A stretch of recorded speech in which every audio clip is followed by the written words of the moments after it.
This is lecture 121 in the ABCs of Communism series. This set of lectures supporting forthcoming volume 7 on communism in Europe. And our subject this morning is German Imperialism and the First World War. Now, Prussia dominated Germany and its empire, stretching across the northern two-thirds of the Reich, containing 3/5 of its population.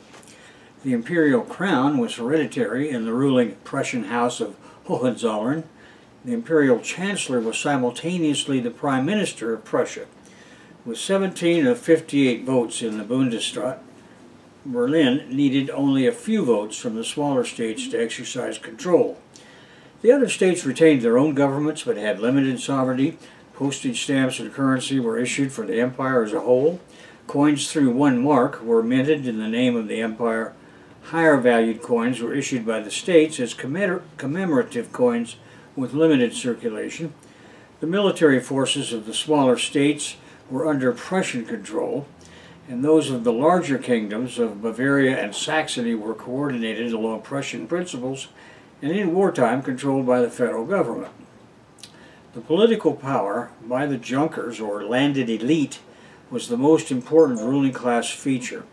Challenging it were the agrarian and industrial capitalists. As concession to the latter, the Junkers allowed political parties to emerge, and Prime Minister Bismarck's intention was to create a constitutional facade that would mask the continuation of his own policies. He had a 3-class voting system, so the richest third of the population could choose 85% of the legislature, assuring a conservative majority. As mentioned above, the king and the prime minister of Prussia were the emperor and chancellor of the empire. This was a structural weakness because both the king and the prime minister then had to get majorities from legislatures elected from completely different franchises. Universal suffrage was diluted by overrepresentation of rural areas, and from the 1890s onward, more than 2/3 of the German people lived in cities and towns. Nevertheless, Germany's government conducted a relatively smooth economic and political revolution from above that pushed them along the way towards becoming the world's leading industrial power of the time. Now we come to the subject of ideological control. Prime Minister Otto von Bismarck, his successor General George Leo von Caprivi, and then Emperor Wilhelm II as de facto PM had one thing in common, and that thing was their belief in keeping the most dangerous enemies of capital under ideological control. Their line was to give the pie-card bosses the things they needed to convert the revolutionary proletariat into willing accomplices at home and especially abroad. Accomplices in what? In building the capitalist stage into its imperialist phase as a unified cross-class alliance. In 1875, the German Social Democrats adopted the program of collaboration with the Bismarck et al. Line at their meeting in Gotha, Germany. The Gotha program called for universal suffrage, freedom of association, limits on the working day, and for laws protecting the rights and health of workers by every lawful means to create a free state and a socialistic society, thereby to effect the destruction of the iron law of wages by doing away with the system of wage labor, to abolish exploitation of every kind, and to extinguish all social and political inequality." Unquote. Now, Karl Marx instantly understood that the pie-card bosses were proposing to collaborate with capitalism in reality, at home and abroad, to oppress other workers. He wrote, but did not then publish, his critique of the Gotha program. It was published posthumously. V.I. Lenin understood that Marx had foreseen the treason of the Second International, and that it had participated in sending millions of workers to their death in the Great War of 1914 to 1918. Lenin then called for the Third International at its founding meeting in 1919. The Comintern was founded on the 2nd to 6th of March of that year, with 52 delegates from 34 parties and movements, invited by the Russian Communist Party Bolsheviks, in attendance. By 1883, Bismarck was well into building this alliance with German workers. Accordingly, he created a welfare state in Germany that won him the support of Picard trade unionists and their party. It is from this time forward that German social democracy flourished. That is, the traitorous leadership of Bernstein and Kautsky that flourished.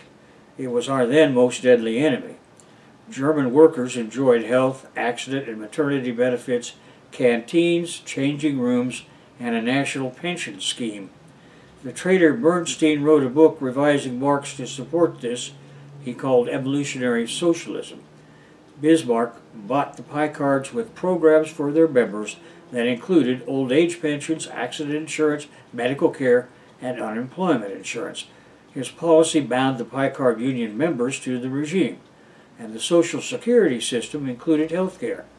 Then in 1884, accident insurance was added, and in 1889, invalidity and old age insurance made Bernstein's evolutionary socialism bullshit seem feasible. Now, the second ideological threat came from the Vatican that remained joined at the hip with the feudal social order for a variety of structural, historical, and now ideological reasons. It had to be dealt with, and it was by Bismarck et al., who were staunchly committed to Protestantism as the capitalist ethic. Prussia in 1871 included 16 million Protestants, both Reformed and Lutheran, and 8 million Catholics. Most people were generally segregated into their own religious worlds, living in rural districts or city neighborhoods that were overwhelmingly of the same religion, and sending their children to separate public schools where their religion was taught. There was little interaction or intermarriage. The Protestants had a higher social status, and the Catholics were more likely to be small farmers or unskilled or semi-skilled industrial workers. The most powerful intellectual force was anti-Catholicism, led by the liberal intellectuals who formed a vital part of Bismarck's coalition. They saw the Catholic Church as a powerful force of reaction. In 1873, the May Laws made the appointment of any priest dependent on his attendance at a German university, as opposed to the Catholic seminaries. All candidates for the ministry had to pass an examination in German culture before a state board charged with weeding out intransigent Catholics. Another provision gave the government a veto power over most church activities, and a second law abolished the jurisdiction of the Vatican over the Catholic Church in Prussia, and its authority was transferred to a government body controlled by Protestants. German bishops, clergy, and laymen rejected the legality of the new laws and were defiant in the face of heavier and heavier penalties, and Bismarck's government imposed imprisonment. By 1876, all the Prussian bishops were imprisoned or in exile. A third of the Catholic parishes were without a priest. The Bismarck government increased the penalties, and Bismarck himself remained a devout Protestant, and he refused to relent at all. Industrial phases. Technological progress of German industrialization happened in 4 stages. The first was the railway stage of 1877 to 1886. The second was the dye, D-Y-E, stage from 1887 to 1896. And the third was the chemical stage of 1897 to 1902. And finally, the fourth stage of electrical engineering, 1903 to 1918.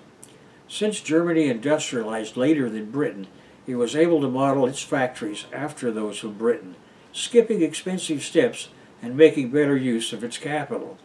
And the German capitalists invested more heavily than their British counterparts in research in chemistry, motors, and electricity. The German capitalist cartel system made a very efficient use of finance capital. A closer look at the railway stage shows us that the German capitalists have begun by importing the engineering and hardware for railroads from Britain. Naturally, they soon learned what they needed to know to do it themselves, and they were self-sufficient.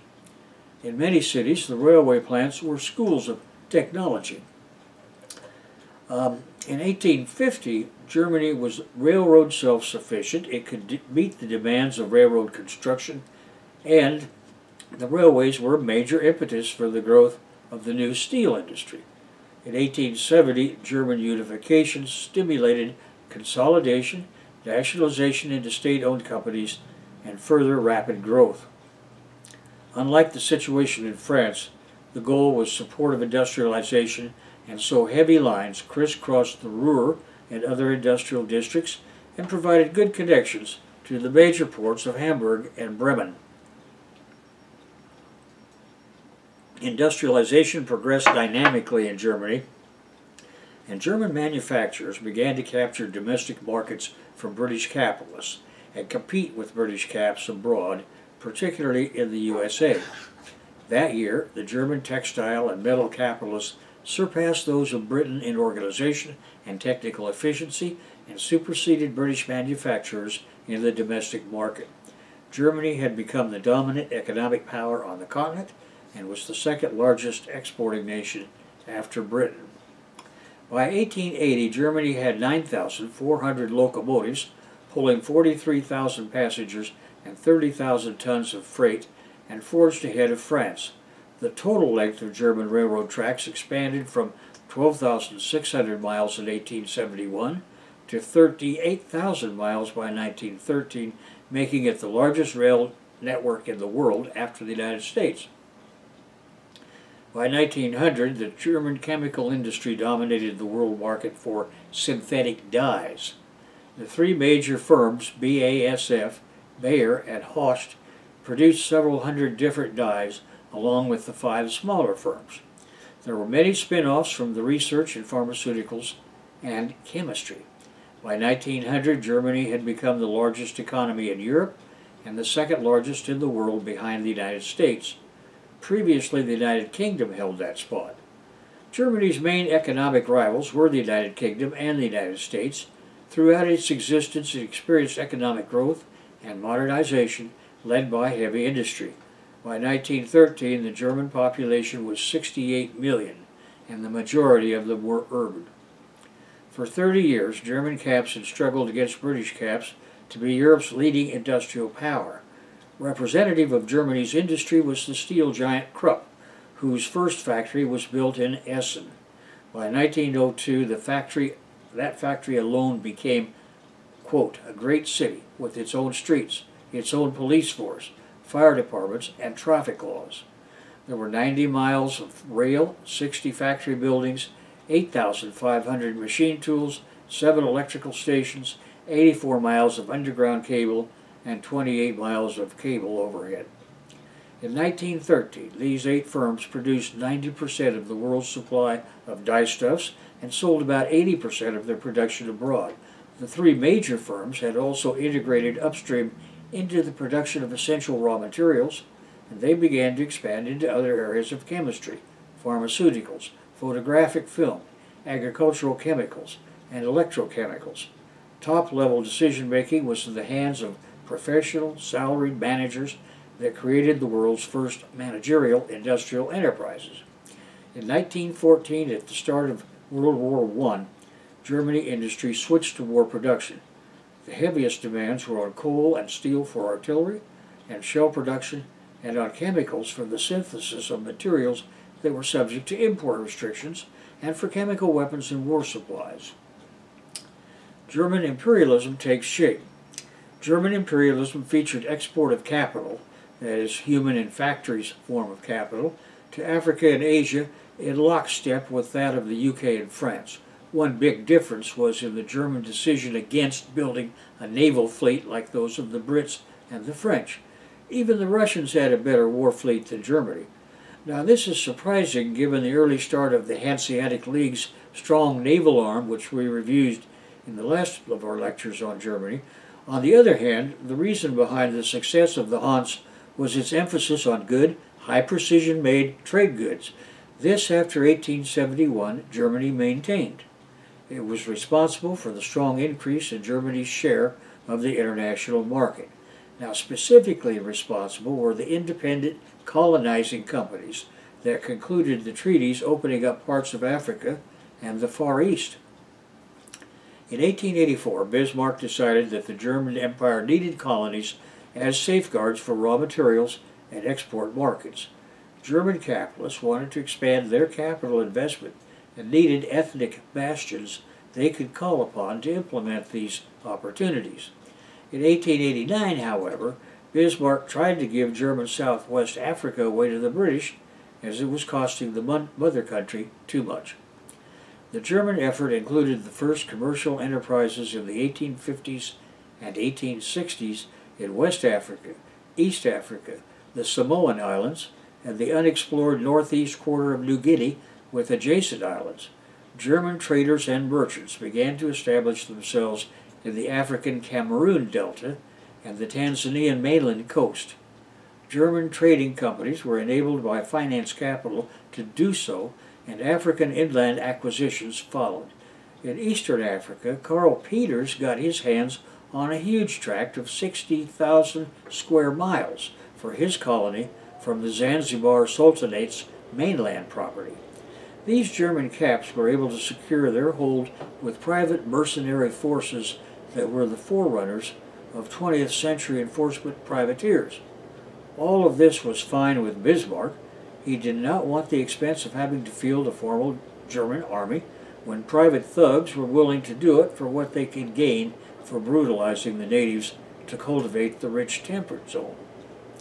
It was not long, however, until Bismarck was forced to help the mercenaries against native revolts, especially when intervening native rulers, having been alarmed of the German slaving competition, fielded regular armies. German native military forces engaged in dozens of punitive expeditions to apprehend and punish freedom fighters. The German use of military muscle simply caused continued unrest, and their African colonies remained powder kegs. By 1884, Bismarck had acquired German New Guinea. By the 1890s, German colonial expansion in Asia and the Pacific included Kiachau and Tientsin in China, the Marianas, the Caroline Islands, and Samoa. Now this was antagonistic to the UK, Russia, Japan, and the US. The largest colonial enterprises were in Africa, and there the wars in Namibia in 1906 to 1907 resulted in the Herero and Namakwa genocide that we discussed in our lectures on that part of Africa. Now, by 1905, German shippers had scheduled services with refrigerated holds. Agricultural products from the colonies, exotic fruits and spices, were sold to German consumers. Geologists and cartographers explored what were the unmarked regions on European maps, identifying mountains and rivers and demarcating boundaries. In 1913, two German adventurers led a joint project mapping the British and German frontiers of Cameroon. The Cap Press in Germany romanticized the idea of going to the colonies, publishing stories of black and brown natives serving German managers and settlers. However, since the native population was forced to work as slave labor, revolts were inevitable, and boys expecting an easy life were soon disappointed. The German imperialists launched genocidal campaigns against the Africans. The colonial bosses and settler invaders considered the native Africans to be subhuman on the order of chimpanzees, whose land should be seized and any survivors put into reservations. Banks made loans to the plantation-owning Latifundista Germans that were secured with public funds of the imperial treasury. Germany was not alone, as all the imperialist countries did the same thing. Imperialist troops and mercenary hirelings worked hand in glove with the home country capitalist regimes in every colonial occupation. German protectorates built rail lines to the interior in every colony in Africa and the Pacific. Dar es Salaam evolved as the German showcase city in tropical Africa. Lomé, the capital of Togo, grew into the prettiest city in Western Africa, and Tingsatau, China, was as German a city as Hamburg or Bremen. For compradors, agricultural holdings were payment for their treason. Upon acquiring southwest Africa, German settlers were encouraged to cultivate tribal land held by the Herero and Nama. In 1904, the Herero and Nama revolted against the German invaders in southwest Africa. German troops were ordered to quell the uprising that resulted in the Herero and Namakwa genocide. 65,000 Herero, that was 80% of the total Herero population, and 10,000 Nama, 50% of the total Nama population were slaughtered. General Lothar von Trotha conducted this first genocide of the 20th century. In 1900, the Baghdad Railway was begun with financial backing of the Deutsche Bank. Bismarck and Wilhelm II had wanted closer economic ties with the Ottoman Empire, and this was supposed to enable that objective. Britain initially supported the Baghdad Railway to get the German caps out of their way in Africa. By 1911, however, the British caps came to fear the railroad might be extended to Basra on the Persian Gulf, threatening Britain's naval supremacy in the Indian Ocean, and accordingly they asked Germany and the Ottoman Empire to stop construction. So by 1914, construction of the railroad stopped 310 miles short of its destination and was never completed. In 1914, when the war began, Britain moved against the German colonies. The cap press told the British public the German colonies were a threat. Why? Because every German colony, quote, has a powerful wireless station, and they will talk to one another across the seas. At every opportunity, German ships will dash from cover to harry and destroy our commerce and raid our coasts, unquote. In the Pacific, Britain's ally Japan declared war on Germany in 1914 and quickly seized the Marianas, Caroline, and Marshall Islands. Germany did not want to risk lengthy battles along the Franco-German border. Emperor, that is Kaiser, Wilhelm II adopted the plan of Field Marshal Alfred von Schlieffen, designed to cripple French capitalists by crushing the northeast where French industrial might was concentrated. They would do this by first invading Belgium, Luxembourg, and the bordering part of France. Then, with luck, they could sweep down to encircle and crush both Paris and the French forces along the Franco-German border, or at least they would have gained the industrial plant for themselves and deprived their competitors in a quick victory. After defeating France, Germany would turn to attack Russia. The plan required violating the official neutrality of Belgium and Luxembourg, which Britain had guaranteed by treaty. The Germans knew that Britain would enter the war regardless of whether they had a formal justification, and the UK caps could not let Germany secure that competitive advantage of securing northern French industry. In the event, the German army seized its primary objective of French industry and moved on toward Paris, where it bogged down at the Marne River. The aftermath of the First Battle of the Marne was a long stalemate between the German army and the Allied French and British armies in trench warfare. Further German attempts to break through deeper into France failed at the two battles of the Ypres, with huge casualties that satisfied the second objective of slaughtering as many workers as feasible for both sides. Then German Chief of Staff Erich von Falkenhayn targeted the ancient city of Verdun. The French commitment of troops to Verdun would bleed the French army white, he said, and continue the satisfaction of the second war aim of slaughtering workers. In 1916, the Battle of Verdun began with constant shelling and poison gas attacks that stepped up the mass killing. Back home in Germany, the left was focusing its opposition to the war for what it was, and the regime replaced Falkenhayn with Erich Ludendorff. Yet no military success was in sight, and the German army pulled out of Verdun in December 1916. Meanwhile, rapid mobilization of the Russian army resulted in the Russian invasion of East Prussia and Austrian Galicia. However, the Tsar's army was bogged down, and Bolshevik organizers were doing their best to subvert his officers and turn the World War into a class war. The Russian people were being organized at home by the Bolsheviks to end the war. In March of 1917, that is February on the Russian calendar, the Tsar was overthrown. Then in 1917, the German government allowed Bolshevik leader Vladimir Lenin to travel through Germany from Switzerland into Russia. In Berlin, Lenin promised the Wehrmacht General Staff he could seize power and get Russia out of the war, and asked for their continued financial support. The Germans believed he could do that and acquiesced, so that when Lenin returned, he had plenty of cash in hand and on the way to pay his cadre and publish newspapers and magazines in whatever quantity he desired. In November of 1917, that is October on the Russian calendar, a Bolshevik government came to power under Lenin. The Bolsheviks divided over whether to end the war unilaterally or continue it to defeat German imperialism. Trotsky was sent to get an agreement with the Germans, and he failed. Then another Bolshevik succeeded and got the agreement. In March 1918, by the Treaty of Brest-Litovsk, the Bolshevik government gave Germany and the Ottoman Empire enormous territorial and economic concessions in exchange for an end to the war on the Eastern Front.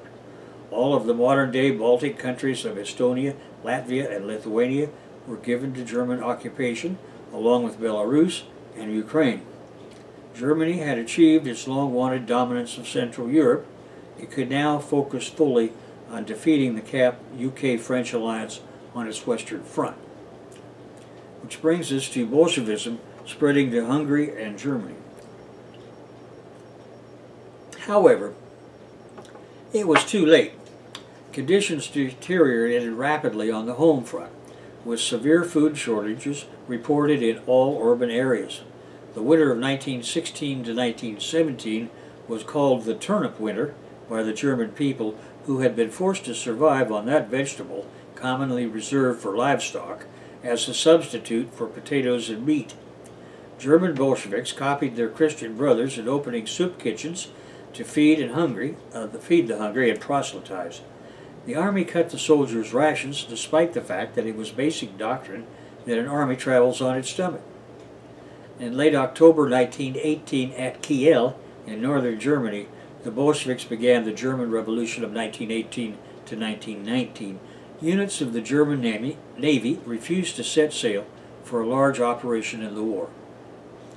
On November 3, 1918, the revolt spread to other cities and states of the country, where workers' and soldiers' councils had been set up everywhere. Meanwhile, Hindenburg and the senior generals lost confidence in the emperor, that is the Kaiser, and his government. The Kaiser resigned and fled Germany. In November 1918, the Allies advanced into Germany, taking advantage of the German Bolshevik revolt and wanting to put an end to that as much as to their former enemy, who had fled the field. The Austria-Hungary regime was falling apart from its own Red Revolution. On 9 November 1918, the revisionist Social Democrat Philipp Schledemann proclaimed a republic. His new government called for and received an armistice on 11 November 1918. Those opposed included disgruntled veterans and the communists. Spoils of war. In 1914, 60% of German foreign investment was in Europe, as opposed to just 5% of British investment. Foreign investment had gone to developing nations such as Russia that lacked the capital or technical knowledge to industrialize on their own. The construction of the Baghdad Railway, financed by German banks, was supposed to connect Germany with the Turkish Empire and the Persian Gulf, but it was dangerously antagonistic to the capitals of Britain and Russia. By 1916, in the jungles regions of East Africa, German forces were holding fast. South Africa's J.C. Smuts, now in Britain's small war cabinet, told the Cap press about German schemes for world power threatening Western civilization. Smuts said that what the Brits had and would liberate should never be returned to Germany after the war. In 1919, Germany's overseas empire was dismantled following its defeat in World War I. The Treaty of Versailles, Article 22, changed the name of the German colonies into League of Nations mandates, and these mandates were divided among Belgium, the United Kingdom, and certain British dominions, France and Japan. None were to be returned to Germany, and this promise was guaranteed by Article 119. Now, in Africa, the United Kingdom and France divided the German Cameroons and Togoland. Belgium regained Rwanda, Urundi, and northwestern German East Africa. The UK got most of this colony, gaining the missing link in the chain of British possessions stretching from South Africa to Egypt. This was the pre-war Cape to Cairo object of British imperial design. Portugal received the Kayunga Triangle, a sliver of German East Africa. The Union of South Africa took German Southwest Africa under mandate, And in terms of the population of 12.5 million people in 1914, 42% were transferred to mandates of Britain and its dominions, 33% to France, and 25% to Belgium. In the Pacific, Japan gained Germany's islands north of the equator, the Marshall Islands, the Carolines, the Marianas, the Palau Islands, and the Kyushu in China. German Samoa was assigned to New Zealand, German New Guinea, the Bismarck Archipelago, and Nauru went to Australia as mandates. And that brings us to a conclusion of this particular lecture, and we're going to move on now to the next lecture, which is lecture 122A, the Bolshevik Revolution, Lenin to Burn.